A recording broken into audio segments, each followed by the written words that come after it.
नमस्कार दोस्तों आज हम स्ट्रेस की बात करेंगे। हम देखेंगे कि किस तरह की स्ट्रेस नुकसानदायक होती है, किस तरह की स्ट्रेस फायदेमंद होती है और हम अपनी तरफ से क्या कर सकते हैं किसी भी सिचुएशन में कि हम स्ट्रेस के नुकसान से तो खुद को बचा सकें और साथ में उसके फायदे भी उठा सकें। अगर आपने अब तक सब्सक्राइब नहीं किया है तो सब्सक्राइब करिए और इस बेल आइकॉन को दबाइए। और आज के डिस्कशन के लिए हम स्ट्रेस को बहुत लूजली डिफाइन करेंगे। हमारे आज के डिस्कशन के लिए स्ट्रेस का मतलब है कि अनसर्टेनिटी की वजह से जो एंग्जाइटी आपके दिमाग में होती है, यानी जब अनिश्चितता होती है, जब ये क्लियर नहीं होता कि ये काम बनेगा या नहीं बनेगा, तो वैसी स्थिति में आपके दिमाग में जो घबराहट होती है, जो चिंता होती है, उसको हम स्ट्रेस कह रहे हैं। सबसे पहले देखते हैं कि जीरो स्ट्रेस की सिचुएशन में क्या होता है। एक ऐसा वातावरण जहां पर बिल्कुल भी स्ट्रेस नहीं है, कोई भी अनसर्टेनिटी, अनिश्चितता नहीं है, हर चीज की गारंटी है, उस समय क्या होता है। ऐसा एक वातावरण है जू, चिड़ियाघर, जहां पे जानवरों के लिए खाना श्योर है कि मिलेगा ही मिलेगा, शिकारियों से आपको कोई खतरा नहीं है, बाढ़ सूखे में भी आप नहीं मरने वाले हैं, जो ज़रूरी चीज़ें हैं उन सारी की सारी चीज़ों की गारंटी है, कोई स्ट्रेस नहीं है जो जंगली जानवरों के ऊपर होता है। लेकिन अगर आप जू के जानवरों को देखेंगे तो पाएंगे कि वो अक्सर बड़े लेथार्जिक से, ढीले ढाले, ऐसा दुनिया से दुखी उस तरह के दिखाई देते हैं। वो आपको खुशी खुशी जंप करते हुए या खेलते कूदते जैसे जंगल के जानवर होते हैं वैसे नहीं दिखाई देते। अच्छा, जंगल के जानवर को न तो खाने की गारंटी है, ना सुरक्षा की गारंटी है। आप आराम से घास खा रहे हैं, पीछे से शेर आकर के आपको मार सकता है। अच्छा, मान लीजिए कि आप जंगल के हिरन हैं, तो आपका टिपिकल दिन कैसा जाएगा। आप अपना थोड़ी देर सुस्ताते हैं, पेड़ की छांव में पानी पीते हैं नदी पे, और उसके बाद घास खाते हैं। आप घास खा रहे होते हैं, अचानक कहीं से भगदड़ मच जाती है कि अरे शेर आ गया, और एक्सट्रीम स्ट्रेस की सिचुएशन है, जान बचाने वाली स्थिति है। आप भागते हैं वहाँ से, बहुत बुरी तरह भागते हैं, और 2-4 मिनट भागते हैं, उसके बाद शेर या तो किसी और को मार के खा चुका होता है या थक हार के बैठ गया होता है, और आप फिर से घास खाना शुरू कर देते हैं या पानी पीना शुरू कर देते हैं। आपकी लाइफ फिर चलने लग जाती है। फिर थोड़े समय के बाद अचानक से कहीं से शेर या कोई लकड़बग्घा आ जाएगा, फिर आप भागेंगे, फिर 1-8 मिनट भागेंगे, चेज खत्म हो जाएगा, फिर आपकी लाइफ नॉर्मल हो जाएगी। यानी यहाँ हो क्या रहा है कि बीच बीच में आपको एक्सट्रीम स्ट्रेस आती है, बहुत हाई लेवल की स्ट्रेस आती है, और उसके बाद वो स्ट्रेस खत्म हो जाती है। और बिहेवियर में हमें क्या दिखाई देता है? बिहेवियर में हमें ये दिखाई देता है कि जंगल का हिरन अपना खुश भी होगा, इधर उधर जंप लगाता हुआ दिखेगा, और आपको उसको देख करके ही लगेगा कि हाँ, ये हिरन काफ़ी हैप्पी है अपनी लाइफ से। जबकि चिड़ियाघर के हिरन को देख के आपको खुद लगने लगता है कि यार, इसको लग रहा है कि मैं जेल में पड़ा हुआ हूँ। जब आप एक्सरसाइज कर रहे होते हैं तब क्या हो रहा होता है? आप अपने हाथ से भारी वजन उठाते हैं और आपके मसल फाइबर्स ब्रेक कर जाते हैं। अच्छा, उसके बाद जब रिपेयर होता है तो बॉडी आपकी ओवर कंपनसेट करती है और वो मसल फाइबर्स ज़्यादा स्ट्रांग होकर के, ज़्यादा बड़े होकर के वापस रिपेयर हो जाते हैं। यानी एक्सरसाइज में हुआ क्या, थोड़े समय के लिए बहुत ज़्यादा स्ट्रेस आया और उसके बाद वो स्ट्रेस खत्म हो गया, और उसके बाद फिर ज़्यादा स्ट्रेस आया, फिर खत्म हो गया। यानी ये स्ट्रेस और उसके बाद स्ट्रेस रिलीफ, ये साइकिल्स चलती रहती हैं। या जब आप किसी एग्जाम की तैयारी कर रहे होते हैं, नया टॉपिक शुरू करते हैं, उस समय स्ट्रेस है कि यार कुछ समझ में आता नहीं है, नया टॉपिक पढ़ने की कोशिश कर रहा हूँ, इसके बारे में कुछ नहीं पता है। आप पढ़ना शुरू करते हैं, कुछ समझ में आता है, आप उसके एग्जाम्पल सॉल्व करते हैं, उसके बाद जब एक्चुअल क्वेश्चन सॉल्व करने जाते हैं वो क्वेश्चन सॉल्व हो जाता है, तो फिर आपको रिवॉर्ड मिल गया, आपको लगने लगता है कि हाँ यार, मैंने ये नया टॉपिक सीख लिया।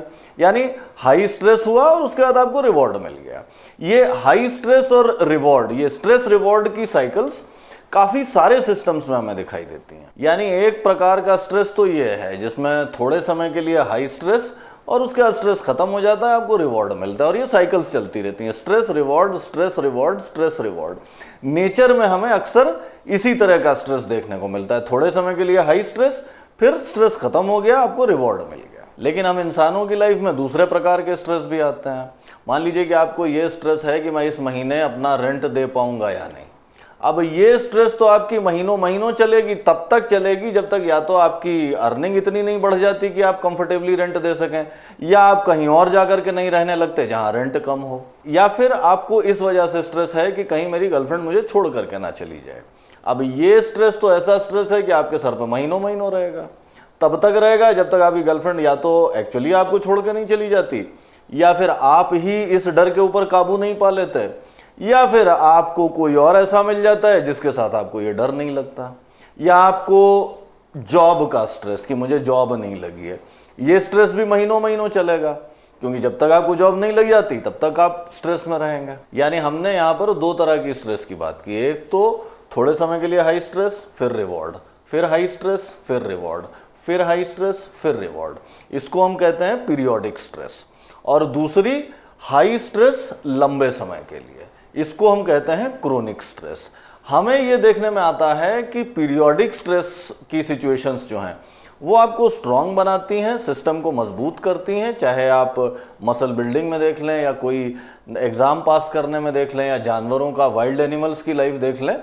Periodic stress followed by reward, ये साइकिल्स काफ़ी बेनिफिशियल होती हैं, जबकि लंबे समय तक अगर स्ट्रेस रहती है और रिवॉर्ड नहीं आता, उनसे सिस्टम फिर ब्रेक डाउन करने लग जाता है। मसल बिल्डिंग का ही एग्जांपल लीजिए, आप 80 किलो की बेंच प्रेस करते हैं तो आप ये पीरियोडिक स्ट्रेस रिवॉर्ड साइकिल्स में जाते हैं, आपकी बॉडी रिस्पॉन्ड करती है, उसको फायदा होता है।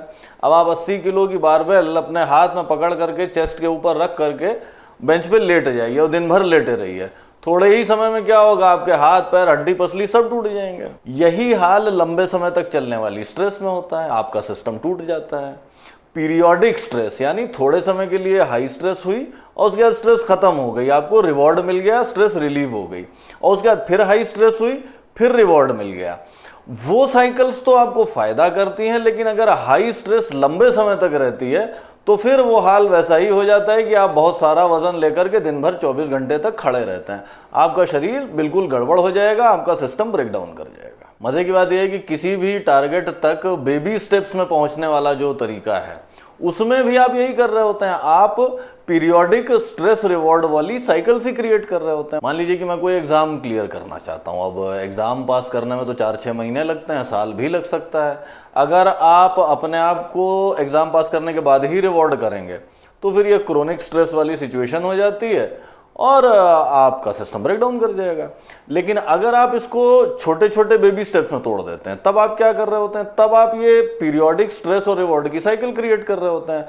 हर बेबी स्टेप से पहले मुझे उस बेबी स्टेप को कंप्लीट करना है, इसलिए वो स्ट्रेस है, जैसे ही मैं उसको कंप्लीट कर लेता हूँ वो स्ट्रेस खत्म हो जाता है, मैं एक कदम आगे बढ़ गया, मुझे रिवॉर्ड मिल गया। और जब ये सैकड़ों स्ट्रेस और रिवॉर्ड की साइकिल्स आप कंप्लीट कर लेते हैं, तब आप अपने फाइनल टारगेट तक पहुंच जाते हैं। यानी लंबे समय तक चलने वाली स्ट्रेस या क्रोनिक स्ट्रेस आपके लिए नुकसानदायक होती है। आप 20-20 किलो का वजन लेकर के दोनों हाथों में खड़े रहेंगे और सोचेंगे कि मैं दिन भर खड़ा रहूं, तो आपको बहुत जल्दी हॉस्पिटल जाना पड़ेगा।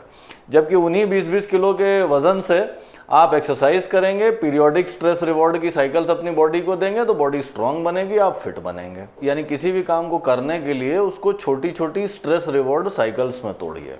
जो पीरियोडिक स्ट्रेस है उसको आपका सिस्टम चैलेंज की तरह लेता है, आपका सिस्टम ग्रो करता है, आप कुछ नई चीज़ें सीखते हैं, अपनी बाउंड्रीज को आगे बढ़ाते हैं।